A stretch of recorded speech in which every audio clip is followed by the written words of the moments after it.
So what makes a victory speech really, truly land? It's so much more than just saying, we won.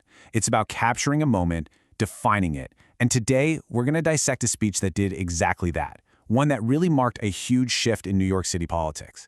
We're going to break down how Zohran Mamdani didn't just celebrate a victory. He laid out a diagnosis, a vision, and a major challenge for the future of the city. Right out of the gate, this speech opens not with a simple thank you, but with a total lightning bolt. By pulling in a quote from socialist leader Eugene Debs, Mamdani immediately frames this whole thing as something way bigger than just a local election. He's talking about the dawn of a better day for humanity. I mean, that elevates the entire moment from just politics to something almost prophetic. And, to bring in the new, you have to slam the door shut on the old. The speech doesn't just critique the past, it declares a whole political dynasty toppled. And notice that phrasing, wishing Andrew Cuomo well in private life. That is a sharp, clean break. It's punctuated by the promise to never even say the name again, which is just a really powerful symbolic way of turning the page. Okay, so with the old guard officially dismissed, the speech pivots to its first big job, the diagnosis. Because look, if you want to build a new vision, you first have to be crystal clear about what's broken. And the diagnosis here? It's stark. New York has become a city for the few, not for the many. At the very heart of this diagnosis is this classic, powerful conflict. You've got one side, the wealthy and the well-connected, in their boardrooms, and on the other, you have the people who actually make the city run, whose hands are, and I love this language from the speech, bruised from lifting boxes and calloused from delivery by camel bars. It paints this incredibly vivid picture of a city divided. And this is the brilliant part. It's not just some abstract us versus them. The speech makes it so incredibly personal by putting actual faces to the movement.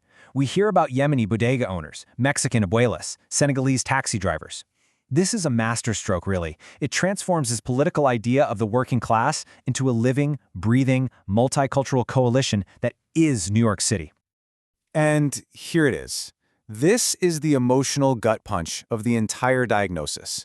This one single quote, supposedly overheard on a city bus, says more than any chart or statistic ever could. It just perfectly captures that deep feeling of alienation, when a place you love just becomes a place you happen to live. It makes the point that this crisis isn't just about money, it's a crisis of the heart.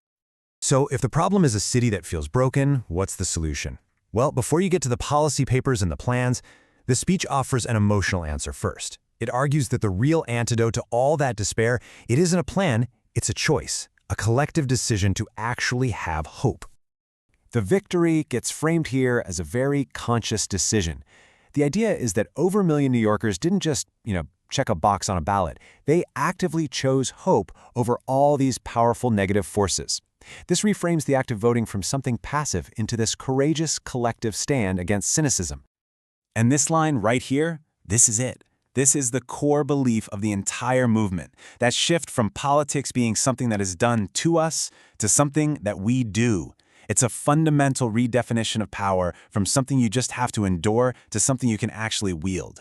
It's a total declaration of agency. Okay, so we've diagnosed the problem, we've fired up the emotional engine of hope, so what's the actual plan? Now the speech pivots to the vision, the concrete, real-world policy agenda for what they're calling a new age in New York. And just listen to the historical ambition here. I mean, invoking Fiorello LaGuardia, the legendary mayor who basically transformed New York during the Great Depression, that is no accident. It's a deliberate signal that this agenda isn't about small tweaks. It's about a fundamental restructuring of the city on a scale we haven't seen in generations. And this vision isn't built on some vague promises. No, it's built on a concrete agenda, and it targets the city's biggest pressure points. Freezing rents to tackle the housing crisis, making buses free to ease the burden on commuters, delivering universal childcare, hiring more teachers, and completely reimagining public safety.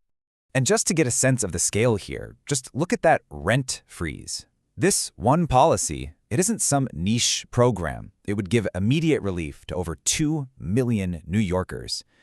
That's the kind of massive, tangible change that's being promised.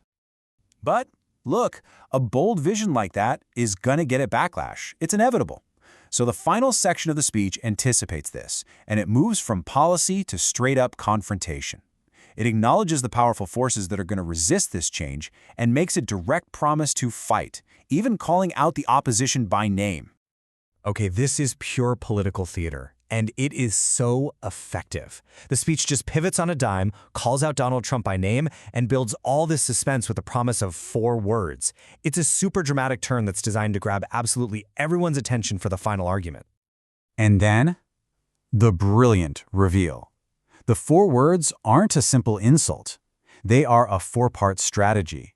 So instead of a personal attack, Mamdani delivers a systemic critique, laying out the exact policies needed to dismantle the conditions that let figures like Trump rise in the first place. It's a rhetorical bait-and-switch that turns a taunt into a whole governing philosophy. As the speech starts to wrap up, it does something really important. It takes a moment to ground itself in reality. It brings up that famous political saying, "You campaign in poetry, you govern in prose." And this is a critical moment of self-awareness. It's an acknowledgement that all the soaring, inspirational language of the campaign now has to face the messy, difficult, practical work of actually governing. And so, we're left with the central question, aren't we? The poetry has been written, it's a powerful, clear vision for a new New York. But the challenge now is absolutely immense. Can they write the prose? Can they turn all those poetic promises into practical policy that not only works, but still somehow rhymes with that original, hopeful vision? Well, the answer to that is going to define the next chapter for this city.